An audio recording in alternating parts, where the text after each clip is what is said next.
Welcome to Kenton's videos. Enjoy the video. You start directly. Open Wallet and make sure the new card is already added. If it isn't, tap the plus sign and follow the bank prompts.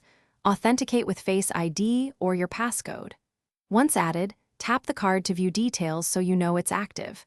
Make sure Apple Pay is enabled in settings and that you're signed into your Apple ID. These essentials let you change which card you'll actually present at checkout without delay. Now you execute the change during payment. For Tap to Pay, double-click the side button or open Wallet and swipe to the card you want, then hold your device to the terminal. For in-app or web payments, tap the card icon inside the Apple Pay sheet and select the alternative card before confirming. You must authenticate each transaction. Use Face ID, Touch ID, or your passcode. Doing this ensures the specific card you chose is charged, not the previous default. Finish by confirming the selected card on the payment screen and complete authentication.